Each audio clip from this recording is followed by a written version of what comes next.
अरुणाचल प्रदेश में एक डिबेट चल रहा है और मीडिया में एक डिबेट चल रहा है कि चाइना अरुणाचल प्रदेश के अंदर दिन प्रतिदिन टेरिटोरियल क्लेम्स कर रही है। चाइना इन टेरिटोरियल क्लेम्स के तहत अरुणाचल प्रदेश को अपना हिस्सा बताती आई है और बताना चाह रही है, वो भी तब जब अरुणाचल प्रदेश भारत का एक इंटीग्रल हिस्सा है। इसके बावजूद भी चाइना ये गतिविधियां क्यों कर रही है? मैं यहाँ पर आपको दो स्पेसिफिक पर्सपेक्टिव्स दे रहा हूँ, जिस पर्सपेक्टिव से भारत की इंटेलिजेंस एजेंसी RNAW देखती है। और आज मैं आपको अश्योर कर रहा हूँ कि ये जो दो पर्सपेक्टिव्स हैं, ये जीवन में आपने पहले कभी ना सुने होंगे, ना आपको ये किसी किताब में मिलेंगे, क्योंकि ये इंटेलिजेंस डोजियर्स में पाए जाते हैं। क्या पर्सपेक्टिव्स हैं? 1913 में शिमला में एक कॉन्फ्रेंस हुई। इस कॉन्फ्रेंस का नाम था शिमला कॉन्फ्रेंस। इस कॉन्फ्रेंस में ब्रिटिश हुकूमत, उस समय जो भारत में रूल करती थी, उनके फॉरेन सेक्रेटरी हेनरी मैकमोहन थे। फॉरेन सेक्रेटरी ने दो लोगों को बुलाया। एक व्यक्ति था आइवन चेन। आइवन चेन जो है वो रिपब्लिक ऑफ चाइना का एक रिप्रेजेंटेटिव था। दूसरा था लॉन्चेन शात्रा। लॉन्चेन शात्रा तिब्बत का प्रधानमंत्री था। इन दोनों व्यक्तियों को, आइवन चेन और लॉन्चेन शात्रा को बुलाकर शिमला में हेनरी मैकमोहन ने एक कॉन्फ्रेंस करी। जब ये तीन लोग एक टेबल पर बैठे तो उस समय हेनरी मैकमोहन, ब्रिटिश का जो फॉरेन सेक्रेटरी था, वर्ल्ड वॉर 1, क्योंकि शुरू विश्व युद्ध एक होने वाला था 1913 में, उस समय ब्रिटिश के फॉरेन सेक्रेटरी हेनरी मैकमोहन ने एक प्लान बनाया कि किसी तरीके से चीन जो है, चाइना जो है, वो वर्ल्ड वॉर 1 के टाइम पर एक इरिटेंट ना बने, तो एक बाउंड्री क्रिएट कर लेते हैं।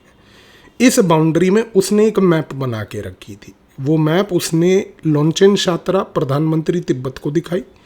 आइवन चेन, जो कि रिप्रेजेंटेटिव वहाँ पर आया हुआ था चाइना का, उसको दिखाई। जब ये मैप दिखाई तो तीनों ने जब मैप को टेबल पे देखा तो उस मैप में हेनरी मैकमोहन ने एक लाइन बनाई हुई थी, वेस्टर्न एरिया ऑफ हिमालय, यानी कि ऑल द वे आज के कश्मीर लद्दाख के रीजन से होते हुए ईस्टर्न, आज के अरुणाचल तक। 1 मिनट के लिए दिमाग में विजुअलाइज करो, लद्दाख कश्मीर से अरुणाचल तक एक लंबी एरिया पे एक लाइन खींची और उसने बोला कि ये लाइन को अपन कहेंगे मैकमोहन लाइन। अब हुआ क्या? हुआ ये कि जब ये लाइन उसने प्रपोज करी तो उस लाइन को देखकर सबसे पहले आइवन चेन जो वहाँ पर था, जो चीन का रिप्रेजेंटेटिव था, उसने ये बात बोली कि भाई आपने तिब्बत को यहाँ पर अलग से कैसे बिठा लिया? तिब्बत तो बेसिकली चीन का पार्ट है। और उस कॉन्टेक्स्ट में उसने इस चीज़ को ओपोज किया, चाइना के रिप्रेजेंटेटिव ने, ये कहते हुए कि तिब्बत के रिप्रेजेंटेटिव को क्योंकि आपने यहाँ पर बिठाया है, जिस बात से हम सहमत नहीं हैं, तो मैं इस मैकमोहन लाइन के ऊपर हस्ताक्षर नहीं करूँगा, सिग्नेचर नहीं करूँगा। ये कहकर वहाँ से आइवन चेन शिमला को मीटिंग को छोड़कर चला गया। अब शिमला की मीटिंग में बचे ब्रिटिश के फॉरेन सेक्रेटरी हेनरी मैकमोहन और साथ में बचे दूसरे लॉन्चेन शात्रा, तिब्बत के प्राइम मिनिस्टर। इन दोनों ने मिलकर एक अग्रीमेंट साइन किया, जिस अग्रीमेंट को शिमला कन्वेंशन कहते हैं। इस कन्वेंशन के तहत एक 890 किलोमीटर, 890 किलोमीटर लंबी एक बाउंड्री बना दी गई और ये बाउंड्री का नाम रखा गया मैकमोहन लाइन। अब क्योंकि इस लाइन को चाइना ने और चाइना के रिप्रेजेंटेटिव ने साइन नहीं किया था, इस कॉन्टेक्स्ट में समस्या शुरू हुई 1950 के बाद। 1950 के बाद जब भारत आज़ाद हो चुका था, चाइना की सिविल वॉर ख़त्म हो चुकी थी, भारत ने उस समय ब्रिटिश की ये बनाई हुई मैकमोहन लाइन को इनहेरिट किया। उस समय भारत ने एक और चीज़ ये देखी कि जो नॉर्थ ईस्ट का इलाका था, वहाँ पर ब्रिटिश ने एक एजेंसी बना रखी थी नॉर्थ ईस्ट को एडमिनिस्टर, प्रशासनिक तौर पर मैनेज करने के लिए, जिसका नाम था north east frontier tract, NEFT। तो भारत की सरकार ने आज़ादी के बाद उस नॉर्थ ईस्ट फ्रंटियर ट्रैक्ट को चेंज करके नॉर्थ ईस्ट फ्रंटियर एजेंसी का नाम नीफा करके दिया।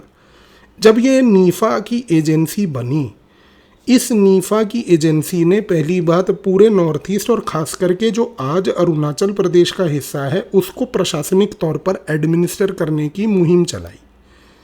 भारत ने ये चीज़ सोची कि क्योंकि हमने ब्रिटिश की हुकूमत के तहत यहाँ पर ये मैकमोहन लाइन को इनहेरिट किया है, तो शायद चीन इस मैकमोहन लाइन को एक्सेप्ट करती है। दोनों देशों के बीच 1950 से 1960, इन 1950 से 60, 1950-60 के बीच में वार्तालाप और डिस्कशंस होते रहे। दोनों देशों ने चर्चाएं की इस पॉइंट के ऊपर कि मैकमोहन लाइन को एक्सेप्ट करते हो या नहीं करते। कोई क्लैरिटी क्योंकि बनी नहीं।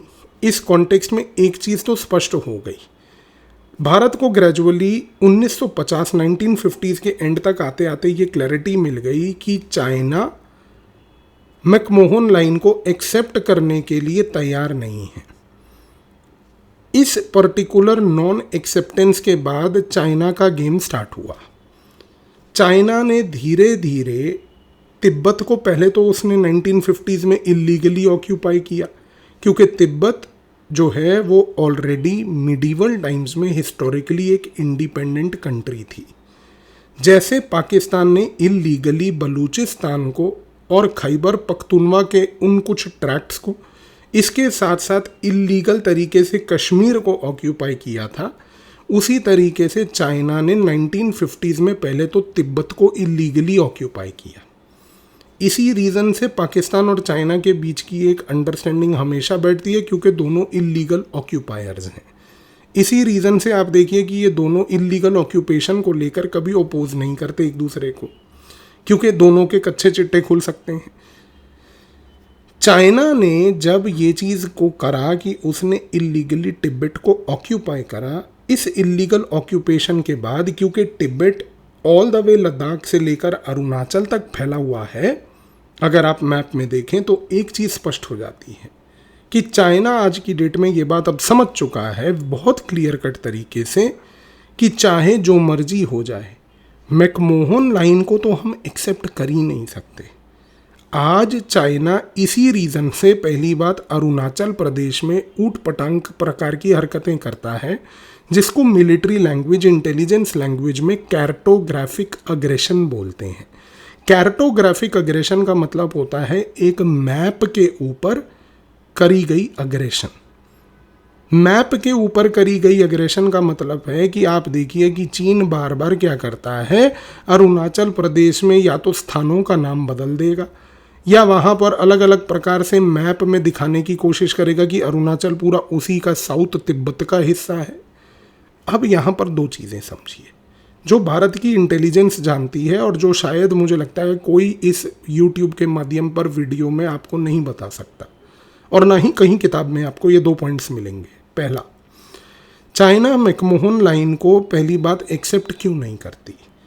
क्यों चाइना आज की डेट में जो अरुणाचल प्रदेश के साथ स्थिर भारत और चीन का जो बॉर्डर है, जिसको ऑफिशियली मैकमोहन लाइन कहा जाता है, चाइना उसको एक्सेप्ट करने को तैयार नहीं है? उसका कारण ये है कि चाइना यदि अगर आज एक्सेप्ट कर ले मैकमोहन लाइन को एक बाउंड्री, तो चाइना एक सोवरेनिटी ट्रैप में फंस जाएगा। सोवरेनिटी ट्रैप ये है कि चाइना को ये बात फिर मजबूरन एक्सेप्ट करनी पड़ेगी कि 1913 में लोनचन शात्रा जो थे, जो कि तिब्बत के प्रधानमंत्री थे, उनके पास कंप्लीट पावर थी कि वो कंप्लीट पावर के तहत हेनरी मैकमोहन जो ब्रिटिश के फॉरेन सेक्रेटरी थे, उनके साथ बैठकर वो बेसिकली एक अग्रीमेंट साइन करके आए मैकमोहन लाइन का। यानी कि अगर आज चाइना मैकमोहन लाइन को एक्सेप्ट करती है, चाइना यदि ये बात मानती है कि भारत और चीन के बीच में अरुणाचल प्रदेश में जो सीमा है वो आज मैकमोहन लाइन की है, तो चाइना कहीं ना कहीं इनडायरेक्टली ये एक्सेप्ट करेगी कि तिब्बत के पास उस समय ये पावर थी एज एन इंडिपेंडेंट कंट्री कि वो बेसिकली जाकर एक ब्रिटिश से डायरेक्ट एग्रीमेंट करके आता। अगर ये चाइना ने एक्सेप्ट कर लिया तो पहली बात चाइना का पूरा long standing claim on Tibet यहाँ पर कोलैप्स कर जाता है। अब आप समझ रहे हैं कि चाइना यहाँ पर आज की डेट में अरुणाचल प्रदेश में भारत और चाइना की जो सीमा है मैकमोहन लाइन की, उसको क्यों नहीं एक्सेप्ट करता? क्योंकि यहाँ पर है सोवरेनिटी ट्रैप, और इस सोवरेनिटी ट्रैप का इवेंचुअल कॉन्सिक्वेंस है कि चाइना इस बात को एक्सेप्ट कर लेगा इनडायरेक्टली, यदि अगर उसने मैकमोहन लाइन को और अरुणाचल को एक्सेप्ट किया, कि Tibet had the power to sign McMahon line. दूसरी बात, चाइना आज की डेट में एक लॉन्ग गेम खेल रहा है, जिस गेम को भारत अब धीरे धीरे समझ रहा है, आज से कुछ साल पहले नहीं समझ रहा था। चाइना बेसिकली क्या करता है, जब किसी प्रकार के अरुणाचल में गांव को रीनेम करता है या किसी भी तरीके से कोई जगह का नाम अपने हिसाब से दे देता है, तो चाइना यहाँ पर इस कॉन्टेक्स्ट में एक सिंपल पॉइंट पे खेल रहा है। वो ये है कि वो आज एक एडमिनिस्ट्रेटिव प्रशासनिक तौर पर रिकॉर्ड क्रिएट कर रहा है। ये जो चाइना आज की डेट में प्रशासनिक तौर पर एडमिनिस्ट्रेटिव रिकॉर्ड क्रिएट कर रहा है, ये बड़ा महत्वपूर्ण है।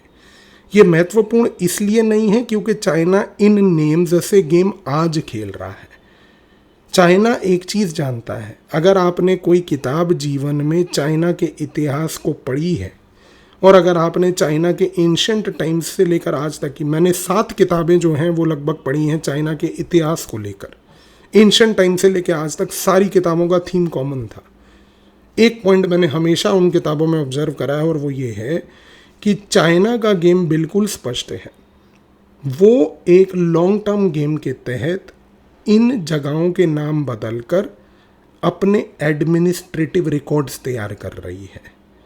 ये एडमिनिस्ट्रेटिव रिकॉर्ड्स को चाइना आज से 50 साल बाद यूज़ करेगी, और चाइना के पास आज से 50 साल के बाद जो रिकॉर्ड्स होंगे, चाइना दिखाएगा कि पिछले 50 सालों से अरुणाचल के अंदर ये चीज़, ये लैंड, ये गांव, ये पहाड़ी, ये चोटी, ये नदी हमारी थी।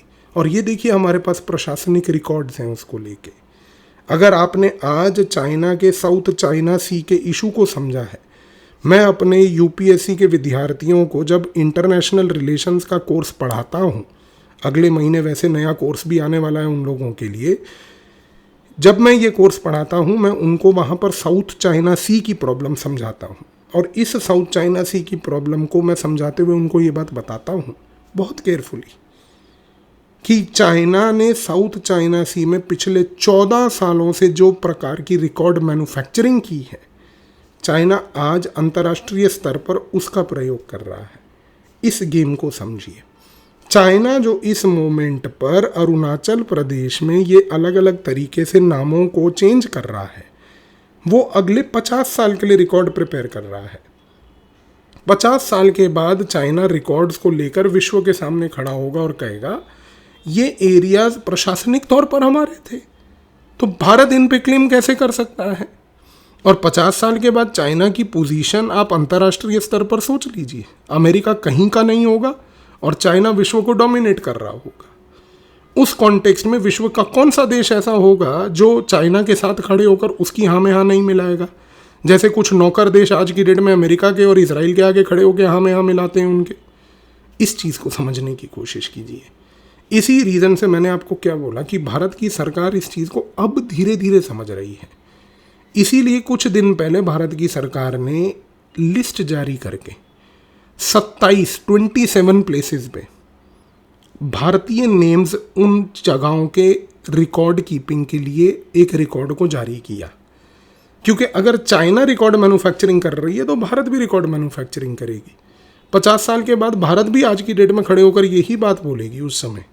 उस समय चाहे हमारे पास पता नहीं भगवान जाने कौन सी सरकार हो, शायद एक एजेंसी सरकार डेफिनेटली ना हो, लेकिन उस समय भी 50 साल के बाद जो है भारत यही पॉइंट खड़े होकर ये बात बोलेगी कि देखिए पिछले 50 सालों से ये स्थान भारतीय थे, क्योंकि उससे 50 साल पहले भी ये भारतीय थे।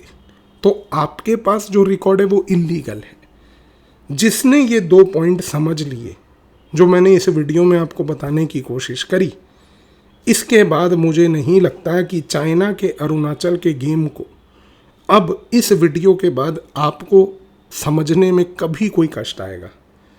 आपके आसपास के जितने सस्ते लोग हैं वो ज़रूर तिब्बत, वो ज़रूर जो है दलाई लामा, ये सब फैक्टर्स की बात करेंगे। वो फैक्टर्स मीडिया में चलते हैं क्योंकि मीडिया का जितना इंटेलेक्ट है वो उतनी ही चर्चा करेगी। लेकिन जिस नज़रिए से इंटेलिजेंस देखती है, मैंने आपको दोनों पर्सपेक्टिव्स बता दिए। आई बिलीव इस वीडियो के बाद आपको अब एब्सोल्यूट क्लैरिटी प्राप्त हो गई है। धन्यवाद।